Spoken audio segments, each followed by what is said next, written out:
ઓમ ઓમ બરાબર.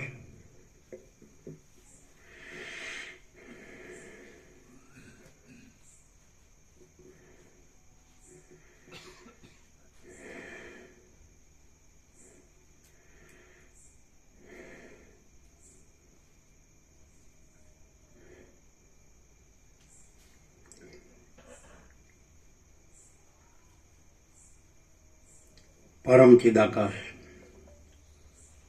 પરમ જ્યોતિ, અખંડ જ્યોતિ, અનંત, પૂર્ણ, પરમ ચિદાકાશ, પરમ શાંતિ, स्वयं सिद्ध, स्वयं प्रकाश, स्वयं पूर्ण, स्वस्वरूप, यही सब कुछ है, इसके सिवा कुछ नहीं है।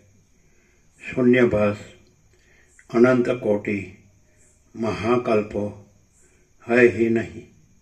वशिष्ठ राम उपशम प्रकरण राउंड 38मो राउंड।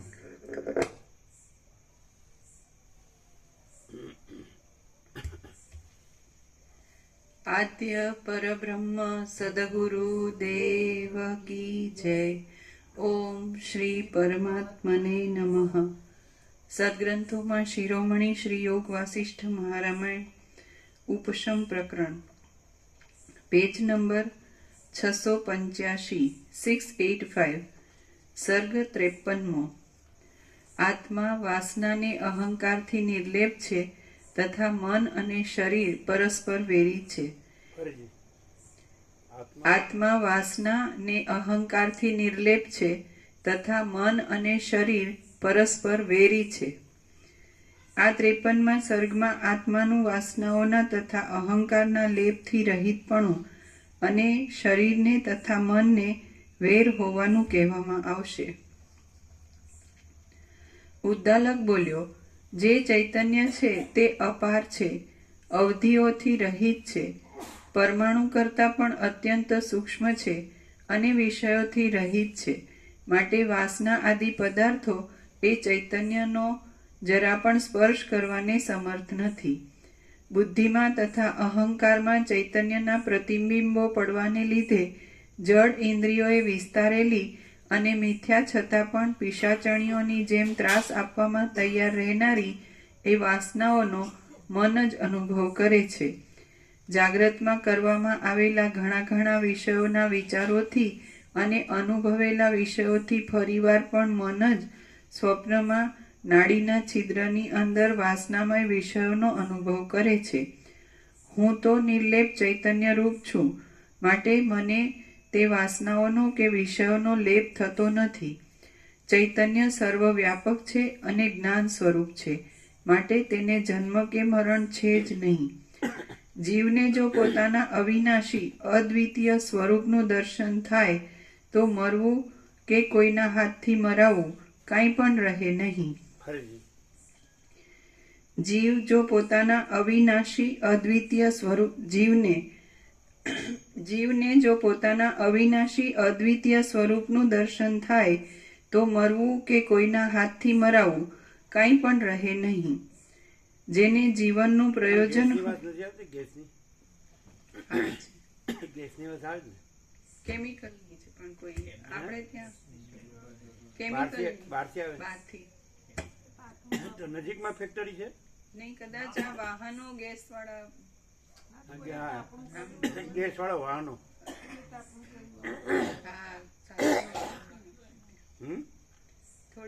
વાહનો ગેસ વાળા હોય નહીં, ગેસ વાળા વાહનની એટલે પવન આ બાજુ નો બરાબર આવે છે ને વાત આવે છે। જેને જીવનનું પ્રયોજન હોય અત્યારે તો વાહન વધારે ના હોય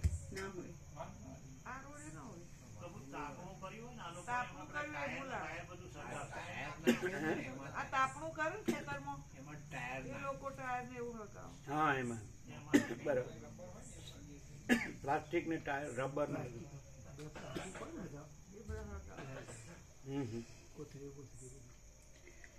જીવને જો પોતાના અવિનાશી અદ્વિતીય સ્વરૂપનું દર્શન થાય તો મરવું કે કોઈના હાથથી મરાવું કાંઈ પણ રહે નહીં. જેને જીવનનું પ્રયોજન હોય તેને જ મરણનો ભય લાગે છે, પણ ચૈતન્યને જીવનનું પ્રયોજન નથી, માટે તેને મરણનો ભય કેમ હોય? ચૈતન્ય જ સર્વના આત્મારૂપ છે અને સર્વના જીવનરૂપ છે. સર્વના જીવનરૂપ એ આત્મ ચૈતન્ય સર્વમાં ભરપૂર ભર્યું છે, માટે તેને કઈ વસ્તુ અપ્રાપ્ત છે કે જેની તે ઈચ્છા કરે? અનેક દુષ્ટ વિકલ્પોની પંક્તિઓથી ભરેલી જીવવાની અને મરવાની કલ્પના મનને જ થાય છે, પણ આત્મા કે જે નિર્મળ છે તેને થતી નથી. જેને દેહાદિમાં અહંભાવ થયો હોય તેને જ જન્મ મરણો પ્રાપ્ત થાય છે. આત્માને દેહાદિમાં અહંભાવ થયો જ નથી, માટે તેને જન્મ મરણોની પ્રાપ્તિ ક્યાંથી જ હોય? અહંકાર એ એક જાતના મિથ્યા મોહરૂપ જ છે. મન ઝાંઝવાના પાણી જેવું છે અને પદાર્થોનો સમૂહ જળ છે, તેથી તેમાં કોને દેહાભિમાન થયું ગણી શકાય? માટે દેહનું અભિમાન નિર્મૂળ જ છે. દેહ તો માંસમય તથા રુધિરમય છે. મન તો વિચાર માત્રથી જ નષ્ટ થઈ જાય એવું છે, અને ચિત્ત આદિ સઘળા પદાર્થો તો જળ છે. તેથી એમાં હું દેહ છું એવું અભિમાન ધરવાને યોગ્ય કોણ છે? કોઈ પણ નથી. ઇન્દ્રિયો સર્વદા પોતાને અર્થે જ પોતપોતાના વિષયોની લાલચથી કામ કર્યા કરે છે અને વિષયો પોતાના સ્વરૂપથી જ રહ્યા કરે છે. તો તેઓમાં દેહાભિમાનને પોષણ આપીને તેનો ઉપકાર કરે એવું કોણ છે? કોઈ પણ નથી. સત્વગુણ પ્રકાશ આપવારૂપી પોતાનું કામ કર્યા કરે છે. રજોગુણ પ્રવૃત્તિ આપવારૂપી પોતાના કામમાં જ તત્પર રહે છે. તમોગુણ મોહ આપવાનું જ કામ કર્યા કરે છે. માયા ત્રણેય ગુણોના સામ્યરૂપ પોતાના સ્વભાવમાં જ રહી છે, અને બ્રહ્મ પણ સત્તારૂપ પોતાના સ્વભાવમાં જ રહ્યું છે. તો હવે એમાંથી હું દેહ છું એવું અભિમાન ધરનાર કોણ ઘટે? માયા ત્રણેય ગુણોના સામ્યરૂપ પોતાના સ્વભાવમાં જ રહી છે, અને બ્રહ્મ પણ સત્તારૂપ પોતાના સ્વભાવમાં જ રહ્યું છે. તો હવે એમાંથી હું દેહ છું એવું અભિમાન ધરનાર કોણ ઘટે છે? કોઈ પણ ઘટતું નથી. આ દેહમાં જે આત્મા છે તે તો સર્વમાં વ્યાપક, સઘળા દેહોમાં રહેનાર, સર્વકાળમય અને સર્વથી મહાન કેવળ પરમાત્મા જ છે. તેથી તેને પણ અહંકારનું પાત્ર ગણી શકાય એમ નથી. માટે અહંકાર એ તે કઈ જાતનો છે, કેવા આકારવાળો છે, કોણ છે, કેવો કહી શકાય એમ છે, કોણે કરેલો છે, શા કારણથી થયેલો છે, કેવા વર્ણવાળો છે, કોના વિકારરૂપ છે અને શી ચીજ છે, એમ કોઈ પણ રીતે તેનું વર્ણન કરી શકાતું નથી. માટે મિથ્યા જ છે. આવા મિથ્યાભૂત અહંકારની ભાવના રાખીને હું શું લઉં અને શું છોડી દઉં? અહંકાર નામનો કોઈ પદાર્થ જ વિચારમાં ટકી શકતો નથી, કેમ કે તેને છે એમ કહેવામાં પણ કોઈ યોગ્ય યુક્તિ નથી. માટે તે રજ્જુમાં દેખાતા સર્પની જેમ અનિર્વચનીય જ છે. આ પ્રમાણે અહંકાર અનિર્વચનીય છે, અને હું તો સર્વદા સત્તારૂપ જ છું. માટે મને અહંકારનો સંબંધ શા કારણથી ઘટે અને કયા પ્રકારથી ઘટે? અહંકારનું હોવું મુદ્દલ સંભવતું જ નથી, તો પછી તેની સાથે કોને સંબંધ ઘટે? સાથી સંબંધ ઘટે. અને કેવો સંબંધ ઘટે? આ પ્રમાણે એ અહંકારનો સંબંધ જ સિદ્ધ થતો નથી, માટે તે નથી. તેથી તું અને હું એ કલ્પના પણ ઉડી જ જાય છે. બ્રહ્મથી જુદા પદાર્થની શોધ કરવા બેસતા કોઈ જુદો પદાર્થ મળતો જ નથી. તેથી જગતમાં જે કાંઈ આ છે તે સઘળું બ્રહ્મરૂપ જ છે, અને હું પણ સત્તારૂપ છું, માટે બ્રહ્મ જ છું. તો હવે વૃથા શોક શા માટે કરવું? બ્રહ્મથી જુદા પદાર્થની શોધ કરવા બેસતા કોઈ જુદો પદાર્થ મળતો જ નથી. તેથી જગતમાં જે કાંઈ આ છે તે સઘળું બ્રહ્મરૂપ જ છે, અને હું પણ સત્તારૂપ છું, માટે બ્રહ્મ જ છું. તો હવે વૃથા શોક શા માટે કરું છું? એક જ નિર્મળ સ્વરૂપ સર્વમાં વ્યાપક અને સર્વરૂપ થઈને રહેલું છે. તો હવે તેમાં અહંકારરૂપી કલંકનો ઉદય કેમ થવો સંભવે અને શાથી થવો સંભવે? આ જે જુદા જુદા પદાર્થો જોવામાં આવે છે તેઓ મુદ્દલ છે જ નહીં, કેમ કે જે કાંઈ છે તે આત્મા જ છે. કદાચ એ પદાર્થો હોય તો પણ આત્માને તેમાંથી કોઈનો સંબંધ નથી. જેમ મન સ્વપ્નાવસ્થામાં પોતે પોતામાં જ સઘળા પદાર્થોને ઉત્પન્ન કરીને લીલા કરે છે, તેમ જાગ્રતમાં પણ મન જ પોતે પોતામાં જ પ્રત્યેક ઇન્દ્રિયો આદિ સઘળા પદાર્થોને ઉત્પન્ન કરીને લીલા કરે છે. આત્મા તો અસંગ છે, માટે તેને કોનો સંબંધ હોય?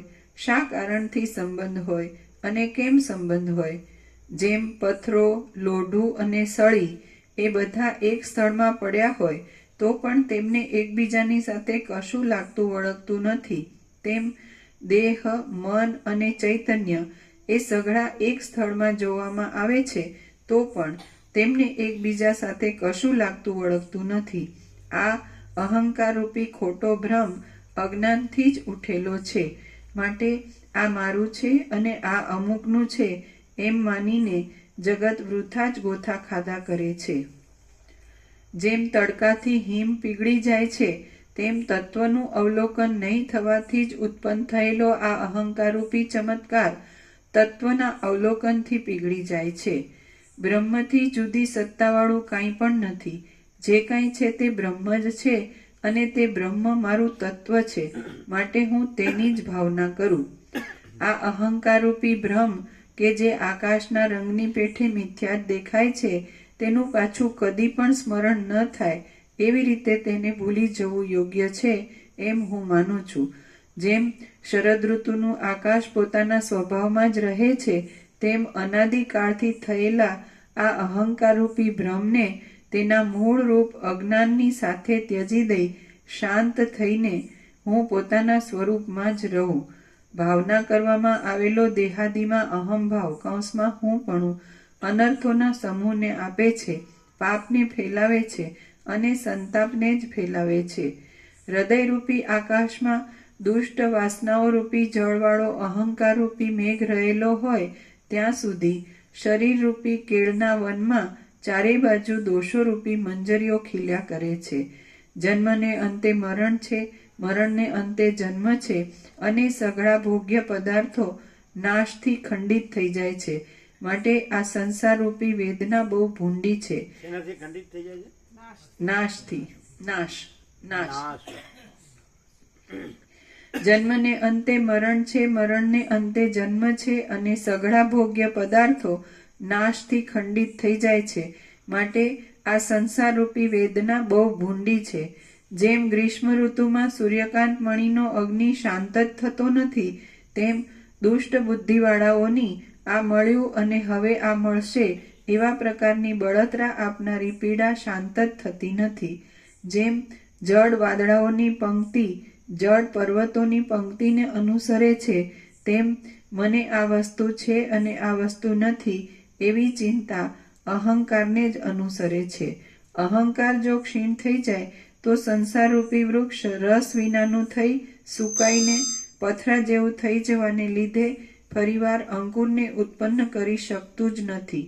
જો વિચારરૂપી ગરુડ આવે તો દેહરૂપી વૃક્ષમાં રહેનારી તૃષ્ણાઓરૂપી કાળી નાગણો ક્યાંય જતી રહે છે. જગત મિથ્યાભૂત અજ્ઞાનથી જ ઉત્પન્ન થયેલું છે અને અધ્યાસરૂપ ભ્રાંતિથી જ સત્ય જેવું લાગે છે, તો તેમાં જે કાંઈ ભેદરૂપ વ્યવહાર છે તે પણ ખોટો જ છે. તો હવે તું અને હું એવો ભ્રમ કેવો હોય? અજ્ઞાન કે જે કોઈના કારણપણાને લાયક જ નથી, તેમાંથી પ્રયોજન વિનાનું જ આ જગત ઉત્પન્ન થયું છે. તો જે વસ્તુ કારણપણાને યોગ્ય નહીં એવા પદાર્થમાંથી જ મફત જ ઉત્પન્ન થઈ હોય તેને સાચી કેમ કહી શકાય? જેમ ઘડો અનાદિકાળથી માટીમાં જ હતો, હમણાં પણ માટીમાં જ છે અને હવે પછી પણ માટીમાં જ રહેશે, તેમ દેહ અનાદિકાળથી બ્રહ્મમાં જ હતો, હમણાં પણ બ્રહ્મમાં જ છે અને હવે પછી પણ બ્રહ્મમાં જ રહેશે.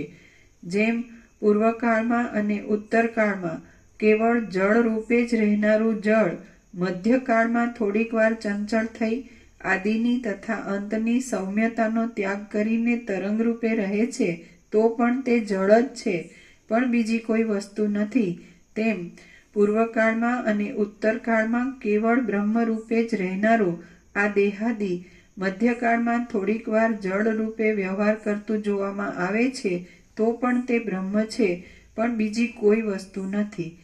આ ક્ષણભંગુર દેહમાં અને તરત જ નષ્ટ થઈ જનારા તરંગમાં જેઓ સ્થિરપણાનો વિશ્વાસ રાખી બેસે છે, તે કુબુદ્ધિ લોકોને દુઃખી થનારા જ સમજવા. આ સઘળા નામ રૂપો પ્રથમ પણ ન હતા, પછી પણ નહીં હોય અને કેવળ મધ્યમાં જ દેખાય છે, તો હવે એવા પદાર્થોમાં વિશ્વાસ રાખવો એ કેવું અભાગ્યાપણું છે, જેને સત કે અસત કહી શકાતું જ નથી અને જે વિચારકર્તાની સાથે છુપાઈ જાય છે. એવું ચિત્ત આદિમાં તથા અંતમાં તો શાંત બ્રહ્મરૂપે જ રહે છે. આદિમાં તથા અંતમાં શાંત થઈ જઈને બ્રહ્મરૂપે રહેનારું આ ચિત્ત મધ્યકાળમાં કાંઈ અન્ય રૂપે ઉદય પામે છે, એમ કહી શકાય કે જેમ સ્વપ્નોના દેખાવમાં ચારે બાજુથી લાગેલા સિંહ આદિના ભયોમાં, મધ્ય આદિનો મદ ચડવાની દશાઓમાં, વહાણમાં બેસવાથી ફેર આવવાના સમયમાં, વાયુ આદિ દોષોથી થયેલા સન્નિપાતોમાં, ચક્ષુ આદિના દોષોથી થયેલા બે ચંદ્ર આદિના દેખાવમાં, બહુ જ પ્રિય પદાર્થના લાભથી થયેલા આનંદના સમયમાં અને કામ તથા ક્રોધ આદિ દોષોના અત્યંત આવેશના સમયોમાં ઇષ્ટ અથવા અનિષ્ટ પદાર્થોનું ચંચળ રૂપ જોવામાં આવે છે અને પાછું મિથ્યા સમજાયાથી તરત જ ક્ષીણ થઈ જાય છે. તે જ પ્રમાણે આ સંસારરૂપી ભ્રાંતિ અમુક સમયમાં જોવામાં આવે છે અને પાછી બાદથી મિથ્યા સમજાતા તરત ક્ષીણ થઈ જાય છે. હે ચિત્ત, સ્વપ્ન વગેરેમાં દેખાયેલા પદાર્થો થોડા કાળ સુધી જ રહે છે અને આ જગતરૂપી ભ્રમ મોક્ષ થતા સુધી રહે છે. જો કે કાળમાં એટલી ઓછાવત્તાપણારૂપ વિશેષતા છે, તો પણ એ કાળનું ઓછાવત્તાપણું તે જ કલ્પી લીધેલું છે, માટે કલ્પના વિના તેમાં બીજી કાંઈ વિશેષતા નથી.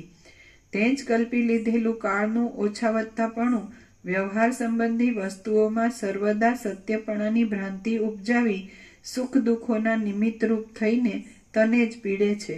જેમ સ્ત્રી કે પુત્ર આદિનું મરણ નહીં થયા છતાં પણ કોઈ ઠગારાના વચનથી થયેલી તેઓની મરણની ભ્રાંતિ અને ભ્રાંતિથી કલ્પાયેલી વિયોગની રાત્રિઓ સંસારમાં રાગવાળા પુરુષને પીડે છે, તેમ વ્યવહારના પદાર્થોમાં તે જ કલ્પેલી સત્યપણાની ભ્રાંતિ અને તે ભ્રાંતિથી તે જ કલ્પેલું કાળનું ઓછાવત્તાપણું તને જ પીડે છે. અથવા એ તારો અપરાધ નથી, પણ હું કે જે તારામાં હુંપણાનો મિથ્યા અધ્યાસ કરનાર છું, તેનો જ અપરાધ છે કે જે અપરાધને લીધે તું ઝાંઝવાના જળની જેમ મિથ્યા હોવા છતાં પણ સાચા જેવું દેખાય છે અને જે તારું કરેલું હોય તે મારા કરેલા જેવું થઈ જાય છે. આ જે કાંઈ અત્યંત પથરાયેલા દ્રશ્યોનું મંડળ જોવામાં આવે છે, તે સઘળું મિથ્યા જ છે એમ જો નિર્ણય કરવામાં આવે તો મનપણાને ત્યજી દઈને બ્રહ્માકાર થઈ જાય છે. આ દ્રશ્યોનું સઘળું મંડળ મિથ્યા છે એવો દ્રઢ નિશ્ચય મનમાં આરૂઢ થાય તો જેમ હેમંત ઋતુમાં મંજરીઓ ક્ષીણ થાય છે, તેમ ભોગોની સઘળી વાસનાઓ ક્ષીણ થઈ જાય છે. મન જો રાગથી રહિત થઈને અને વિષયોના મનનરૂપી વ્યસનને ત્યજી દઈને આત્માનું અવલોકન કરે તો પોતાની મેળે જ શાંતિના સુખને પ્રાપ્ત થાય.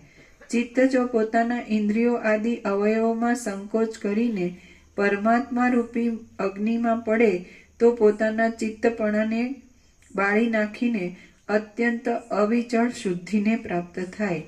જેમ વીર પુરુષ દેહને તુચ્છ ગણી ઘર આદિ વિષયોની વાસનાને છોડી દઈ મરવું સ્વીકારીને બ્રહ્મલોકની પ્રાપ્તિરૂપ જયને મેળવે છે, તેમ મન જો દેહને તુચ્છ ગણી ઘર આદિ વિષયોની વાસનાને ત્યજી દઈ પોતાના નાશને સ્વીકારે છે, તો બ્રહ્માકારપણા રૂપ જયને મેળવે છે.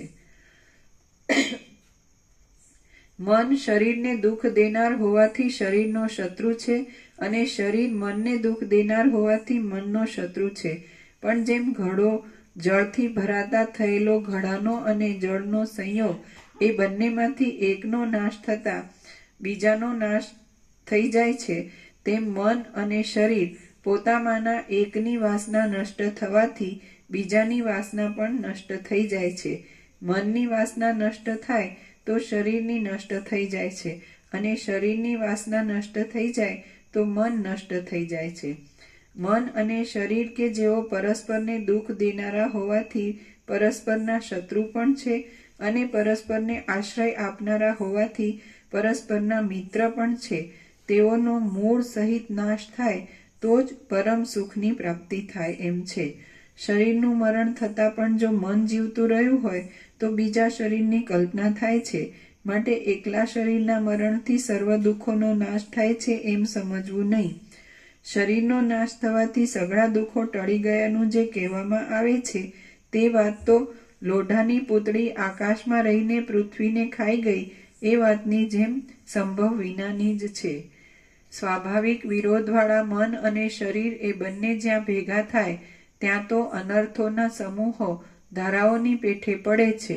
મન અને શરીર કે જેઓ પરસ્પરના વિરોધી છે તેઓના સમાગમમાં કૌંસમાં વિષય સંબંધી સુખ ભોગમાં જે પુરુષ રુચિ રાખતો હોય તેને તો સમુદ્રના જળો જેમાં પડ્યા જ કરે છે એવા ખુલ્લા વડવાગ્નિમાં જ નાખી દેવો જોઈએ. જેમ બાળક યક્ષને કલ્પી લે છે તેમ મન શરીરને કલ્પી લઈ જીવતા સુધી ખાવાનું આપતા તે શરીરને પોતાની કૌંસમાં મનની આસક્તિથી થતા સઘળા દુઃખો આપે છે. માટે મન શરીરનો શત્રુ છે. મનને દુઃખો આપીને તપાવેલું શરીર અનેક પ્રકારના રોગ આદિને ઉત્પન્ન કરીને મનને પીડવા ઈચ્છે છે. માટે શરીર મનનો શત્રુ છે. જોકે શરીર પુત્રને ઠેકાણે છે અને મન બાપને ઠેકાણે છે તો પણ બાપ જ્યારે પુત્રને અત્યંત દુઃખ દેવા લાગે ત્યારે પુત્ર પણ તેને દુઃખ દેવા તૈયાર થાય એ સ્વાભાવિક જ છે. સ્વભાવથી કોઈ કોઈનો શત્રુ પણ નથી તેમજ મિત્ર પણ નથી, પરંતુ જે સુખ આપે તે મિત્ર કહેવાય છે અને જે દુઃખ આપે તે શત્રુ કહેવાય છે. પેલા સુખની બદલે દુઃખ વાંચ્યું. કોઈ કોઈનો શત્રુ પણ નથી તેમજ મિત્ર પણ નથી, પરંતુ જે સુખ આપે તે મિત્ર કહેવાય છે અને જે દુઃખ આપે તે શત્રુ કહેવાય છે. શરીર રોગ આદિ દુઃખોનો અનુભવ કરીને ક્ષણ માત્રમાં મનને પીડવા ઈચ્છે છે અને મન રાગ દ્વેષાદિ દુઃખોનો અનુભવ કરીને ક્ષણ માત્રમાં શરીરને પીડવા ઈચ્છે છે. આ પ્રમાણે મન અને શરીર કે જેઓ પરસ્પરને દુઃખ દેનારા છે અને પરસ્પરના અત્યંત વિરોધી છે તેઓનો પરસ્પર સમાગમ થવાથી સુખ પ્રાપ્ત થવાની શી આશા રાખવી. મન જ જો ક્ષીણ થઈ જાય તો શરીરને દુઃખો પ્રાપ્ત થવાનો સંભવ જ નથી.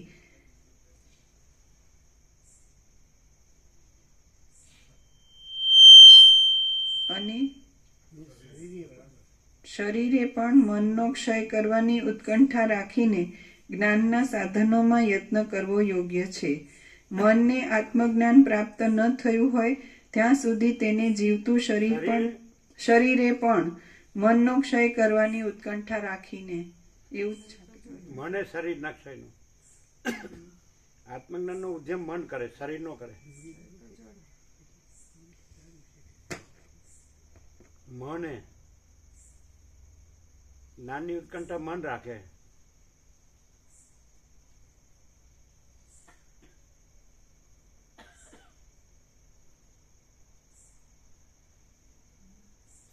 શરીરનો એટલે શરીરના સુખ દુઃખનો કે જન્મ મરણનો ક્ષય કરવા માટે. મને શરીરનો અને શરીરના જન્મ મરણ સુખ દુઃખનો ક્ષય કરવા માટે જ્ઞાનની ઉત્કંઠા રાખવી જોઈએ. શરીરે ઉત્કંઠા રાખવી જેવું ના હોય. મન જ જો ક્ષીણ થઈ જાય તો શરીરને દુઃખો પ્રાપ્ત થવાનો સંભવ જ નથી અને મને જો શરીરનો જન્મ મરણ સુખ દુઃખનો ક્ષય કરવાની ઉત્કંઠા રાખીને જ્ઞાનના સાધનોમાં અને મને પણ શરીરના જન્મ મરણ કે સુખ દુઃખના ક્ષય કરવાની ઉત્કંઠા રાખીને જ્ઞાનના સાધનોમાં યત્ન કરવો યોગ્ય છે. એમ આવે ને, શરીરે ન આવે. મનને આત્મજ્ઞાન પ્રાપ્ત ન થયું હોય ત્યાં સુધી તેને જીવતું શરીર પણ અનેક અનર્થો આપે છે અને મરતું શરીર પણ અનેક અનર્થો આપતું જાય છે. માટે શરીરના નાશથી મનનું ઇષ્ટ થાય એમ નથી. જેમ મન અને શરીર એ બંને પરસ્પરના શત્રુ છે તેમ પરસ્પરના મિત્ર પણ છે, કેમ કે મનની કૃપાથી શરીર પુષ્ટ થાય છે. જેમ જળ મેઘ પોતાના જળથી તળાવને વધારે છે અને જળ તળાવ ઉનાળામાં પોતાની વરાળ આપવાથી મેઘને પોષણ આપે છે, તેમ જળ મન પોતાના સંતોષથી શરીરને પોષણ આપે છે અને જળ શરીર પોતાના ખાનપાનથી મનને પોષણ આપે છે. આ મન અને શરીર જોકે એક રીતે પરસ્પરને દુઃખ દેનારા હોવાને લીધે પરસ્પરથી વિરુદ્ધ સ્વભાવવાળા છે, તો પણ જેમ લોકમાં જળ અને અગ્નિ પરસ્પર વિરુદ્ધ સ્વભાવવાળા હોવા છતાં પણ માણસને રસોઈના કામમાં ભેગા રહીને ઉપયોગી થાય છે, તેમ લોકોને વ્યવહાર સંબંધી કાર્યોમાં ભેગા રહીને ઉપયોગી થાય છે. મન નાશ પામે તો શરીર નાશ પામી જાય છે અને મન વધતું જાય તો શરીર વૃક્ષની જેમ ખીલતી શાખાઓવાળું થઈને વૃદ્ધિ પામે છે. મન ક્ષીણ થાય તો વાસનાઓ ક્ષીણ થવાને લીધે શરીર ક્ષીણ થાય છે, પણ શરીર ક્ષીણ થાય તો મન ક્ષીણ થતું નથી. એટલા માટે મનને ક્ષીણ કરવાના ઉપાય કરવા જોઈએ. માટે સંકલ્પો રૂપી વૃક્ષોવાળા અને તૃષ્ણાઓ રૂપી લતાઓવાળા મનરૂપી વનને કાપી નાખી આત્માનંદ રૂપી મોટા મેદાનમાં જઈને હું મોજથી વિહાર કરું. આ મન જો ક્ષય પામતું જાય તો પોતાના સ્વભાવમાં નહીં રહેતા વાસનાઓની જાળથી રહિત થતા જેમ વર્ષા ઋતુને અંતે મેઘ નષ્ટ થઈ જાય છે તેમ નષ્ટ થઈ જશે. ત્વચા, રુધિર તથા માંસ આદિ ધાતુઓની એક જાતની એકઠી ગોઠવણી રૂપ આ શરીર નામનો મારો શત્રુ મન નાશ પામતા ભલે નાશ પામે કે ભલે રહે તો પણ મને કાંઈ હાનિ નથી. ભોગોની સંપત્તિ જે મનને સુખ દેવાને માટે જ શરીરની અપેક્ષા રાખે છે તે મન મારું નથી અને હું મનનો નથી. મારે સુખના અંશનું પણ શું પ્રયોજન છે? જે આ શરીર છે તે હું નથી એમ સમજવામાં જે યુક્તિ છે તે આ પ્રમાણે છે. સઘળા અંગો હોવા છતાં પણ શબ કાંઈ ક્રિયા કરી શકતું નથી, માટે આત્મા જુદો છે, શરીરથી જુદો, નિત્ય અને જેનો પ્રકાશ કદી પણ બંધ પડતો નથી એવો આત્મા હું છું. હું વ્યાપક હોવાને લીધે સૂર્યના મંડળમાં પણ રહ્યો છું અને સૂર્યથી સમાગમ પામીને આકાશમાં સૂર્યને પણ પ્રકાશું છું. મને અજ્ઞાન નથી, મને દુઃખ નથી, મને અનર્થ નથી અને મને કાંઈ અડચણ પણ નથી.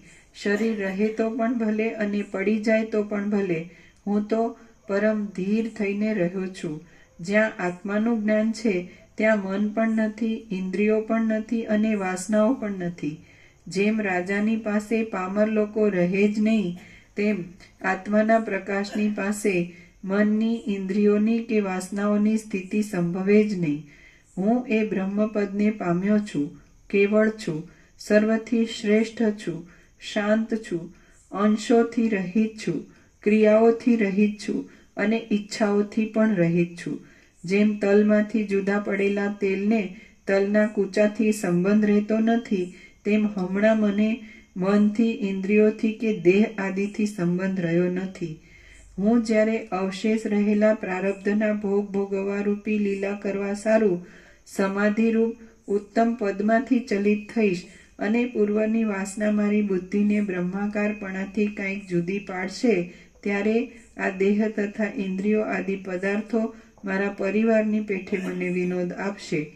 હું કે જે સર્વમાં બ્રહ્મદ્રષ્ટિવાળો છું તે એ રીતે વ્યવહારના આભાસમાં આવીશ, ત્યારે સ્વચ્છતા, પૂર્ણકામતા, આત્મસત્તા, પ્રિયતા, સત્યતા, વિદ્વત્તા, આનંદની છટા, ઉપશાંતિ, સર્વદા કોમળ વાણી, પૂર્ણતા, ઉદારતા, સ્વભાવની અબાધિત સ્થિતિ, કાંતિ, એકાગ્રતા, સર્વમાં એકતા, નિર્ભયતા અને દ્વૈતરૂપ વિકલ્પની ક્ષીણતા વગેરે મનગમતી સ્ત્રીઓની પેઠે મારી સેવા કરશે કે જેઓ સમતાવાળી છે, સ્વસ્થ છે, સુંદર છે, ચડતી કળાઓવાળી છે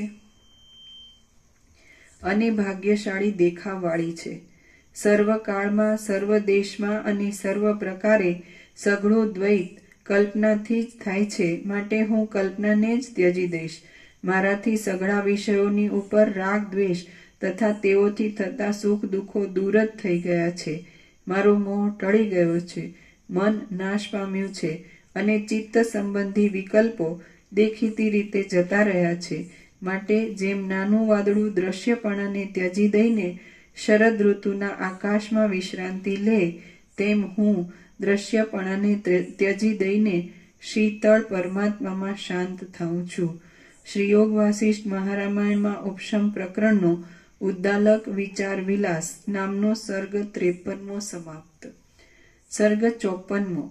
ઉદ્દાલક છેવટે સમાધિમાં જ શાંત થયો. આ 54મા સર્ગમાં દહન આદિની ભાવનાઓથી પોતાના શરીરને વિષ્ણુનો આકાર પ્રાપ્ત થયાની ભાવના કરતો ઉદ્દાલક સઘળા વિકલ્પોને ફેંકી દઈને સમાધિમાં વિશ્રાંત થયો એ કથા કહેવામાં આવશે. વસિષ્ઠ બોલ્યા, હે રામ, એ ઉદ્દાલક મુનિ પ્રૌઢતાવાળી શુદ્ધ બુદ્ધિથી એ પ્રમાણે નિર્ણય કરી પદ્માસનવાળી નેત્રોને અર્ધા ઉઘાડા રાખીને બેઠો. ઓમકાર પરબ્રહ્મનું નામ છે તથા સ્વરૂપ છે, અને જે ઓમકારનું ઉચ્ચારણ કરે તેને પરબ્રહ્મની પ્રાપ્તિ અવશ્ય થાય છે એમ નિર્ણય કરીને જેમ ઘંટનું મુખ લોલકરૂપી જીભ વડે મોટો નાદ કરે તેમ ધ્વનિ ઊંચો પહોંચે એવી રીતે ઊંચા સ્વરથી એ મુનિ ઓમકારનું ઉચ્ચારણ કરવા લાગ્યો. એ ઉદ્દાલકનું ઓમકારાકાર વૃત્તિમાં પ્રતિબિંબિત થયેલું ચૈતન્ય અને કુટસ્થ જીવ ચૈતન્ય ઓમકારની છેલ્લી અર્ધમાત્રાની ઉપર પ્રકટ થયેલા નિર્મળ પરબ્રહ્મમાં જ્યાં સુધી તલ્લીન થયા ત્યાં સુધી તે ઉદ્દાલકે ઓમકારનું જ ઉચ્ચ સ્વરે ઉચ્ચારણ કર્યા કર્યું. ઓમકાર કે જે આકાર, અકાર, ઉકાર, મકાર અને છેલ્લી અર્ધમાત્રા એ રીતે 3.5 અવયવોવાળો છે, તેનો પહેલો ભાગ અકાર બહુ જ ઉચ્ચ સ્વરથી બોલતા અને તેથી પ્રાણોની બહાર નીકળવાની તૈયારી થવાથી મૂલાધારથી કૌંસમાં ગુદાથી માંડીને હોઠ સુધી સઘળા શરીરમાં રણકારો વ્યાપ્ત થઈ રહેતા, જેમ અગસ્ત્ય મુનિએ સઘળું જળ પી જઈને સમુદ્રને ખાલી કરી મૂક્યો હતો, તેમ એ પ્રાણના બહાર નીકળવાના રેચક નામના ક્રમે ઉદ્દાલકના સઘળા શરીરને ખાલી કરી મૂક્યું. જેમ પક્ષી પોતાના પ્રાણનો ત્યાગ કરીને આકાશમાં જઈને રહે, તેમ ઉદ્દાલકનો પ્રાણવાયુ તેના શરીરનો ત્યાગ કરીને ચૈતન્યરૂપી રસથી ભરપૂર થયેલા બહારના આકાશમાં જઈ રહ્યો. આ સમયમાં જેમ ઉત્પાતના પવને ઉછાળેલો દાવાનળ સુકાયેલા ઝાડને બાળી નાખે છે, તેમ પ્રાણના બહાર નીકળવાના સંઘર્ષણથી હૃદયમાં ઉત્પન્ન થયેલા પ્રજ્વલિત જ્વાળાઓવાળા અગ્નિએ ઉદ્દાલકના સઘળા શરીરને બાળી નાખ્યું. હે રામ, ઓમકારના પહેલા ભાગનું ઉચ્ચારણ થતાં શરીરના શોષણ કૌંસમાં ખાલી થવારૂપ, પ્રાણની આકાશમાં સ્થિતિરૂપ, હૃદયમાંથી અગ્નિની ઉત્પત્તિરૂપ અને તે અગ્નિથી શરીરના બળી જવારૂપ સઘળી દશાઓ ઉદ્દાલકે સમાધિના નિયમ પ્રમાણે ભાવનાથી માની લીધી હતી એમ સમજવું, પણ હઠયોગથી કરી હતી એમ સમજવું નહીં. કેમ કે હઠયોગથી પ્રાણને બહાર કાઢવામાં આવે તો મૂર્છા તથા મરણ આદિ દુઃખો થવાનો પ્રસંગ થાય છે. પછી ઓમકારનો બીજો ભાગ ઉકાર અનુદાત સ્વરથી બોલતા પ્રાણવાયુનો નિશ્ચળ તથા ભરપૂર રહેવારૂપ કુંભક નામનો બીજો ક્રમ થયો, કે જે ક્રમમાં પ્રાણવાયુ કુંભમાં મોઢા સુધી ભરેલા જળની પેઠે બહાર, વચમાં, ઊંચે, નીચે કે બીજા ભાગોમાં કાંઈ પણ ક્ષોભ પામતો નથી. એ ક્રમમાં જેણે શરીરને બાળી નાખ્યું તે અગ્નિ વીજળીના અગ્નિની પેઠે ક્ષણ માત્રમાં શાંત થઈ ગયો અને સઘળા શરીરની હિમના જેવી ધોળી સ્વચ્છ ભસ્મ દેખાવા લાગી. આ સ્થિતિમાં શરીરના અસ્થિઓ જાણે કપૂરના ચૂર્ણથી બનાવેલી શૈયામાં સુખથી સૂતા હોય એવા ધોળા અને ગતિ વિનાના જોવામાં આવ્યા. વંટોળિયાએ ઊંચી આણેલી તે હાડકાવાળી ભસ્મને જાણે હાડકાનું અને ભસ્મનું ધારણ કરવાના નિયમો રુદ્રનો કોઈ ભક્ત હોય એવા ઊંચે ચાલેલા પ્રચંડ વાયુઓ જાણે તપથી અત્યંત કૃશ થયેલો હોય એવા પોતાના અદ્રશ્ય આકારમાં જોડી દીધી. પ્રચંડ પવને ઉડાડેલી એ હાડકાવાળી ભસ્મ આકાશને ઘેરી લઈને ક્ષણ માત્રમાં જેમ શરદ ઋતુના મેઘનું ઝાકળ ક્યાંય જતું રહે છે તેમ ક્યાંય જતી રહે છે. હે રામ, ઓમકારના બીજા ભાગના ક્રમમાં અગ્નિના શાંત થવા રૂપ, ભસ્મના દેખાવ રૂપ અને વાયુથી ભસ્મના ઊંચે ચડવા રૂપ તથા ઉડી જવા રૂપ સઘળી દશાઓ ઉદ્દાલક મુનિએ સમાધિના નિયમ પ્રમાણે ભાવનાથી જ માની લીધેલી હતી એમ સમજવું, પરંતુ હઠયોગથી કરી હતી એ પ્રમાણે સમજવું નહીં, કારણ કે હઠયોગ અત્યંત દુઃખદાયી છે. નીચે ટાંચ છે. પછી ઓમકારના ટાંચ છે. જોકે રેચક, કુંભક અને પૂરક એ ત્રણેય ક્રમોમાં સઘળા ઓમકારનો ઉપયોગ કરવામાં આવે છે, પણ તેના જુદા જુદા ભાગોનો જુદો જુદો ઉપયોગ કરવામાં આવતો નથી. તો પણ રેચકમાં તેનો પહેલો જ ભાગ લંબાવાય છે, કુંભકમાં વચલો ભાગ જ લંબાવાય છે અને પૂરકમાં છેલ્લો ભાગ જ લંબાવાય છે, માટે આ વિભાગો કયા છે. પછી ઓમકારના ત્રીજા ભાગરૂપ મકારના ઉચ્ચારણનો સમય કે જે શાંતિ આપનાર છે તેમાં પ્રાણવાયુઓનો પૂરક નામનો ત્રીજો ક્રમ થયો.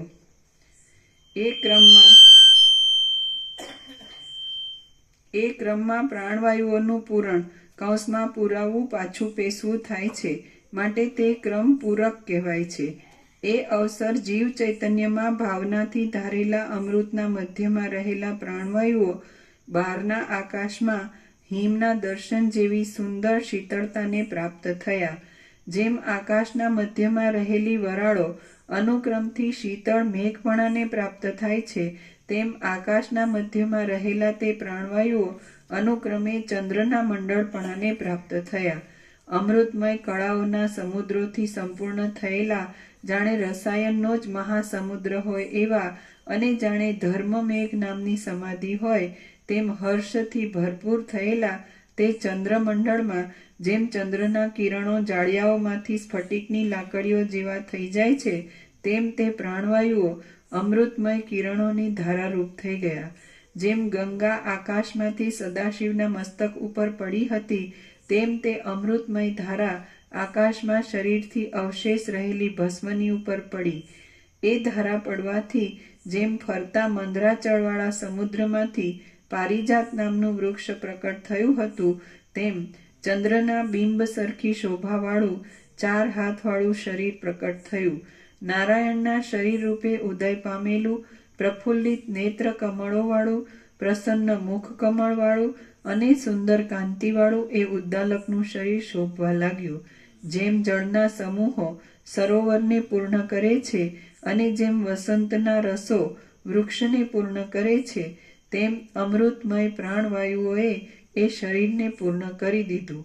જેમ જળ ફેલાયેલી ચકરીઓવાળી ગંગા નદીને પૂર્ણ કરે છે, તેમ લાગુ પડેલા પ્રાણવાયુઓએ ચકરીઓના આકારવાળી અને અંદર રહેનારી કુંડલિની નામની શક્તિને પૂર્ણ કરી.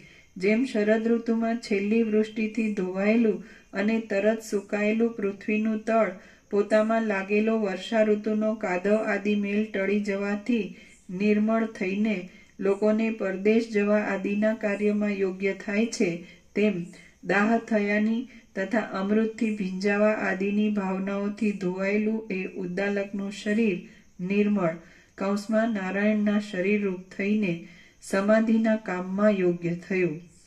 પછી ઉદ્દાલકે પદ્માસનથી દેહની દ્રઢ સ્થિતિ કરી. જેમ હાથીને ખીલામાં બાંધી મૂકવામાં આવે છે, તેમ 5 ઇન્દ્રિયોને દેહમાં બાંધી મૂકીને જેમ શરદ ઋતુનો સમય દિશાઓ આદિમાં ફેલાયેલા પોતાના સ્વભાવને કાદવ આદિ મળોથી રહિત અને જેમાં વાત પ્રેમી નામના મૃગો શાંત થઈ ગયા હોય એવો કરીને સ્વચ્છ કરવા માટે ઉદ્યોગ કરે છે, તેમ આશાઓ આદિમાં ફેલાયેલા પોતાના મનને દ્રશ્યોના દર્શન આદિ મળોથી રહિત અને વાયુરૂપી મૃગથી થતી ગતિ વિનાનું કરીને સ્વચ્છ કરવા માટે નિર્વિકલ્પ સમાધિ કરવાનો ઉદ્યોગ કર્યો. નિર્વિકલ્પ સમાધિ કરવાના સમયમાં જેમ બરાબર ઠોકીને ધરતીમાં નહીં ઉતારેલા ખીલામાં બાંધેલી ઘોડાની સાંકળ પોતે ખેંચતા ખીલાને પણ ઉખેડીને ખેંચી જાય છે, તેમ ઘર તથા મિત્ર આદિની ચિંતા ઉદ્દાલકના મનને ખેંચી જવા લાગી. એ સમયે જેમ વહી જતા જળને સેતુ પાળ બળાત્કારથી રોકી દે છે, તેમ ઉદ્દાલકે વિષયોમાં દોડતા અને વ્યાકુળ થયેલા પોતાના પ્રમત્ત ચિત્તને નિર્મળ રાખવારૂપ બળાત્કારથી રોકી દીધું. જેમ સંધ્યાકાળ નિશ્ચળ અને આંખની કીકીઓ જેવા કાળા ભ્રમરોવાળા કમળોને અર્ધા નિમીલિત બીડાયેલા કરે છે, તેમ ઉદ્દાલકે અવિચળ કીકીઓથી સુંદર લાગતા પોતાના બંને નેત્રોને ઉપર તથા નીચેની બંને પાંપણો સ્થિર રાખીને અર્ધા મીંચી દીધા. જેમ કોઈ મહાપુરુષના જન્મનો સમય પવનના વેગને ક્ષોભથી રહિત કરે છે, તેમ ઉદ્દાલકે પ્રથમ પ્રાણના તથા અપાનના વેગને ક્ષોભથી રહિત કર્યો. જેમ કાચબો પોતાના અંગોને પોતાની અંદર જ સંતાડે છે, તેમ ઉદ્દાલક પોતાની ઇન્દ્રિયોને કૌંસમાં વિષયોમાં નહીં જવા દેતા અંદર જ રાખવા લાગ્યો. અને તેમ કરવાથી તેણે જેમ તલથી તેલ જુદું કરવામાં આવે છે, તેમ ઇન્દ્રિયોને વિષયોથી જુદી કરી. જેમ કોડિયાથી ઢાંકી દીધેલો મણી પોતાના દૂર ફેલાયેલા કિરણોને તરત સંકોચી લે છે, તેમ ધીર બુદ્ધિવાળા એ ઉદ્દાલકે બાહ્ય વિષયોમાં અત્યંત દૂર દોડી જતી સઘળી વૃત્તિઓને સંકોચી લીધી. જેમ વૃક્ષ માગશર મહિનામાં શાખાઓની અંદર રહેલા રસોને લીન કરી નાખે છે, તેમ ઉદ્દાલકે મનની વાસનાઓ રૂપી અંદરના વિષયોને અધિષ્ઠાનમાં ખેંચી લઈને તેને દૂર કરી નાખ્યા. જેમ પાણીથી ભરેલા ઘડાના મોઢાને ક્યાંયથી પવનનો સંચાર ન થાય એવી રીતે રોકી દેવામાં તે ઘડાના બીજા છિદ્રોમાંથી જળ ઝરતું રોકાઈ જાય છે, તેમ ઉદ્દાલકે પાનીઓ વડે ગુદાને દબાવી દીધી. તેથી શરીરના 9 દ્વારના પવનો રોકાઈ ગયા. જેમ મેરુ પર્વત પોતાના તથા રત્નોના પ્રકાશવાળી આવરણ વિનાની અને કલ્પવૃક્ષોના પુષ્પોથી શોભાયમાન લાગતી પોતાના શિખરની ધારને અક્કડ રાખે છે, તેમ ઉદ્દાલકે આત્માના પ્રકાશવાળી વસ્ત્રાદિના આવરણ વિનાની અને મુખરૂપ કમળથી શોભાયમાન લાગતી ડોકને અક્કડ રાખી. જેમ ઉપાયોથી વશ કરેલા ઉન્મત્ત હાથીને વિંધ્યાચળના ખાડામાં પૂરી રાખવામાં આવે છે, તેમ ઉદ્દાલકે ધ્યાન આદિથી વશ કરેલા મનને પોતાના હૃદયમાં જ પૂરી રાખ્યું. શરદ ઋતુના આકાશની પેઠે અત્યંત નિર્મળ સૌમ્યપણાને પામેલા એ ઉદ્દાલકે વાયુ વિનાના પૂર્ણ સમુદ્રની અવિચળ શોભાને હરી લીધી. કૌંસમાં વાયુ વિનાના પૂર્ણ સમુદ્ર જેવો જણાવા લાગ્યો. જેમ પવન પોતાની આગળ ઉડતા મચ્છરોને દૂર કરી નાખે છે, તેમ ઉદ્દાલકે વચમાં પ્રતિભાસ રૂપે દેખાતા વિપરીત ભાવનાઓ રૂપી ઘણા વિકલ્પોને દૂર કરી નાખ્યા. જેમ વીર પુરુષ રણમાં વારંવાર સામા ધસી આવતા શત્રુઓને ખડગથી કાપી નાખે છે, તેમ ઉદ્દાલકે વારંવાર સામા ધસી આવતા પ્રતિભાસોને મનથી પૂરી રીતે કાપી નાખ્યા. આમ વિષયોનો સમૂહ કપાઈ જતા ઉદ્દાલકે પોતાના હૃદયાકાશમાં વિવેકરૂપી સૂર્યને ઢાંકી દેનારું અને ચપળ આંચણના જેવું કાળું તમોગુણના વધારાથી થયેલું અંધારું જોયું. જેમ પવનથી કાજળને ઉડાડી મૂકવામાં આવે છે, તેમ ઉદ્દાલકે સત્વગુણની ભાવનાને લીધે સારી પેઠે પ્રકાશિત કરેલા મનરૂપી સૂર્યથી તે અંધારાને ઉડાડી મૂક્યું. કમળ જેમ રાત્રિનું અંધારું શાંત થતા પ્રાતઃકાળના પ્રકાશને દેખે છે, તેમ ઉદ્દાલકે અંધારું દૂર થતા સત્વગુણના વધારાથી થયેલો તેજનો પુંજ જોયો. જેમ હાથીનું બચ્ચું સૂંઢથી કમળોના વનને કાપી નાખે છે, તેમ ઉદ્દાલકે તેજના પુંજને રજોગુણના વધારાથી કાપી નાખ્યો. પછી જેમ વેતાલ લોહીના પ્રવાહને વેગથી પી જાય છે, તેમ તે તેજના પુંજને વેગથી પી ગયો. આમ તેજનો પુંજ વિરામ પામી જતા રજોગુણના વધારાથી ઘૂમવા લાગેલું તેનું ચપળ મન પોતાને કોઈ પણ વિષય નહીં મળવાને લીધે રાત્રિના કમળની પેઠે અને મદથી ઘેરાયેલા માણસની પેઠે નિદ્રાને પ્રાપ્ત થયું. જેમ વાયુ વાદળાઓની ઘટાને કાપી નાખે છે, મદોન્મત્ત હાથી નીલ કમલિનીને કાપી નાખે છે અને સૂર્ય રાત્રિને કાપી નાખે છે, તેમ ઉદ્દાલકે તે નિદ્રાને પણ તરત કાપી નાખી. આમ નિદ્રા જતી રહ્યા પછી જેમ માણસને સૂર્યના તડકાની સામે આકાશમાં દ્રષ્ટિ ફેંકતા અનેક આકારોવાળા કુંડાળા દેખાય છે, તેમ ઉદ્દાલકના મનને વાસનાથી કલ્પાયેલા રૂપવાળું આકાશ દેખાવા લાગ્યું. જેમ મેઘ તમાલના પુષ્પને દૂર કરી નાખે છે, પવન ઝાકળને દૂર કરી નાખે છે અને દીવો અંધારાને દૂર કરી નાખે છે, તેમ ઉદ્દાલકે તરત તે સ્વચ્છ આકાશને પણ દૂર કરી નાખ્યું. જેમ નિદ્રા જતી રહેતા મદિરાના મદવાળો માણસ મૂઢ થઈ જાય છે, તેમ આકાશ જતું રહેતા ઉદ્દાલકનું મન મૂઢ થઈ ગયું. જેમ સૂર્ય રાત્રિએ ઉત્પન્ન કરેલી ઠંડીને લોકમાંથી દૂર કરી નાખે છે, તેમ પ્રૌઢ વિચારવાળા એ ઉદ્દાલકે તે મનના મૂઢપણાને પણ દૂર કરી નાખ્યું. પછી અંધકાર, તેજ, નિદ્રા તથા મૂઢપણું ઇત્યાદિથી રહિત થયેલું ઉદ્દાલકનું મન વાણીથી વર્ણવી શકાય નહીં એવી નિર્વિકલ્પ સમાધિને પ્રાપ્ત થઈને થોડીક વાર શાંત થયું. હે રામ, જેમ પાળથી રોકાયેલું તળાવનું પાણી પાછું વાળીને પોતાના ઠેકાણે જાય, તેમ ઉદ્દાલકનું મન નિર્વિકલ્પ સમાધિમાં થોડી વાર શાંત થઈ પાછું વિક્ષેપના સંસ્કારોની પ્રબળતાને લીધે તરત જ જગતના દેખાવવાળી વૃત્તિને પ્રાપ્ત થયું. ધ્યાનાદિના લાંબા અનુસંધાનને લીધે અને નિર્વિકલ્પ સમાધિમાં મળેલા આનંદના અનુભવના સંસ્કારને લીધે જગતના દેખાવવાળી વૃત્તિમાંથી પાછું નિર્વિકલ્પ સમાધિમાં ખેંચાવા લાગેલું એ ઉદ્દાલકનું મન વચમાં જેમ સોનું નૂપુરપણાને પ્રાપ્ત થાય છે, તેમ ઈષ્ટદેવ આદિ ચેતન પદાર્થોના દેખાવવાળી સવિકલ્પ સમાધિને પ્રાપ્ત થયું. પછી જેમ ઘડામાં રહેલા મલિન જળનો મેલ જળ સુકાઈ જતા ઘડામાં ચોપડાઈ જઈને ઘડાપણાને પ્રાપ્ત થાય છે, તેમ સવિકલ્પ સમાધિના પ્રભાવથી અનુક્રમે ક્ષીણ થતું જતું ઉદ્દાલકનું મનપણાને છોડી દઈને ચૈતન્યપણારૂપી બીજી અવસ્થાને જ પ્રાપ્ત થયું. તરંગ આદિ ભેદો ટળી જતા જેમ સમુદ્રનું જળ એક રૂપ બની જાય છે, તેમ ઉદ્દાલકનું ચૈતન્ય પોતાનો મનરૂપી ભેદ ટળી જતા શુદ્ધ થઈને સાક્ષી ચૈતન્ય પરબ્રહ્મપણાને પ્રાપ્ત થયું. જેમ ઘટાકાશ ઘડારૂપી ઉપાધિ ટળી જતા મહાકાશની સાથે એકરસ થઈ જાય છે, તેમ જીવ ચૈતન્ય મનરૂપી ઉપાધિ ટળી જતા મહાચૈતન્યની સાથે એકરસ થઈ જાય એ સ્વાભાવિક જ છે.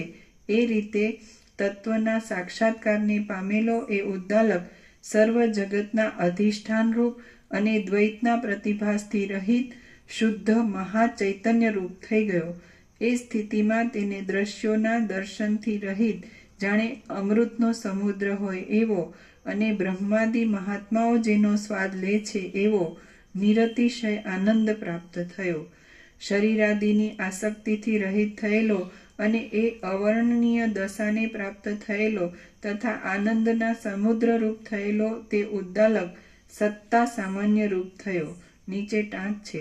સત્તા સામાન્ય એ શબ્દનો અર્થ આ પછીના સર્ગમાં વિસ્તારથી કહેવામાં આવશે. જેમ શરદ ઋતુના સ્વચ્છ આકાશમાં રહેલો પૂનમનો ચંદ્ર પૂર્ણ સ્થિતિને પ્રાપ્ત થાય છે, તેમ આનંદના સરોવર રૂપ પરમ તત્વમાં રહેલો એ ઉદ્દાલકનો ચૈતન્યરૂપી હંસ પૂર્ણ સ્થિતિને પ્રાપ્ત થયો. એ ઉદ્દાલક વાયુ વિનાના સ્થળના દીવા જેવો, ચિત્રમાં આલેખેલા જેવો, તરંગોથી રહિત થયેલા સમુદ્ર જેવો અને વરસી રહીને ગર્જનાથી પણ રહિત થયેલા મેઘ જેવો થઈ ગયો. એ મોટા પ્રકાશરૂપી નિર્વિકલ્પ સમાધિમાં લાંબા કાળ સુધી રહેલો ઉદ્દાલક જ્યારે સમાધિમાંથી કોઈ સમયે જાગ્રત થયો, ત્યારે આકાશમાં ફરનારા કેટલાયક સિદ્ધ લોકો તથા ઘણા દેવતાઓ પણ ત્યાં તેના જોવામાં આવ્યા. ઇન્દ્રની તથા સૂર્ય આદિની પદવીઓને આપનારી અને અપ્સરાઓના સમૂહોવાળી અનેક પ્રકારની પ્રત્યક્ષ સિદ્ધિઓ પણ ચારે બાજુથી તેની પાસે આવી. જેમ ગંભીર બુદ્ધિવાળો પ્રૌઢ માણસ છોકરાઓની રમતોનો અનાદર કરે, તેમ એ ઉદ્દાલકે તે સઘળી સિદ્ધિઓનો અનાદર કર્યો. એ ઉદ્દાલક સિદ્ધિઓનો અનાદર કરીને પાછો 6 મહિના સુધી, જેમ સૂર્ય 6 મહિના સુધી ઉત્તરાયણમાં રહે તેમ આનંદના સ્થાનકરૂપ એ નિર્વિકલ્પ સમાધિમાં જ રહ્યો. વળી જ્યારે તે સમાધિમાંથી જાગ્રત થયો ત્યારે તેને સિદ્ધ લોકો, દેવતાઓ, સાધ્યો અને બ્રહ્મા તથા રુદ્ર ઇત્યાદિ પણ પાસે આવીને ઊભેલા જોવામાં આવ્યા. આમ થવા છતાં પણ કોઈના સુખમાં આસક્ત નહીં થતો અને સઘળું ત્યજીને વળી પાછી નિર્વિકલ્પ સમાધિ કર્યા કરતો એ ઉદ્દાલક અનુક્રમથી જીવન મુક્તપણાની ઊંચી નીચી ભૂમિકાઓને પ્રાપ્ત થતો ગયો.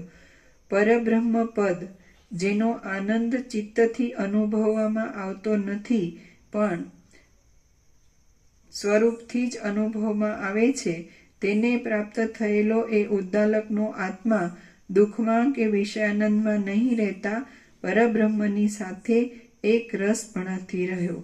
હે રામ, જે પુરુષે 1000 વર્ષ સુધી અથવા એક ક્ષણ સુધી પણ સ્વર્ગલોક દીઠો હોય તેને જેમ ભૂલોકમાં રુચિ થાય જ નહીં, તેમ જેને 1000 વર્ષ સુધી અથવા એક ક્ષણ સુધી પણ એ પદમાં સ્થિતિ મળી હોય તેના મનને ભોગોના સમૂહમાં રુચિ થાય જ નહીં. હે રામ, જે પુરુષે 1000 વર્ષ સુધી અથવા એક ક્ષણ સુધી પણ સ્વર્ગલોક દીઠો હોય તેને જેમ ભૂલોકમાં રુચિ થાય જ નહીં, તેમ જેને 1000 વર્ષ સુધી અથવા એક ક્ષણ સુધી પણ એ પદમાં સ્થિતિ મળી હોય તેના મનને ભોગોના સમૂહમાં રુચિ થાય જ નહીં. હે રામ, જે પુરુષે 1000 વર્ષ સુધી અથવા એક ક્ષણ સુધી પણ સ્વર્ગલોક દીઠો હોય તેને જેમ ભૂલોકમાં રુચિ થાય જ નહીં, તેમ જેને 1000 વર્ષ સુધી અથવા એક ક્ષણ સુધી પણ એ પદમાં સ્થિતિ મળી હોય તેના મનને ભોગોના સમૂહમાં રુચિ થાય જ નહીં. હે રામ, એ જ ઉત્તમ પદ છે, એ જ શાંત ગતિ છે, એ જ ઉત્તમ કલ્યાણ છે અને એ જ અવિચળ સુખ છે. એ પદમાં જેને શાંતિ મળી હોય તેને સંસાર સંબંધી ભ્રમ ફરીવાર નડે જ નહીં. એ જ પદ ઉત્તમ છે, એ જ શાંત ગતિ છે, એ જ ઉત્તમ કલ્યાણ છે અને એ જ અવિચળ સુખ છે.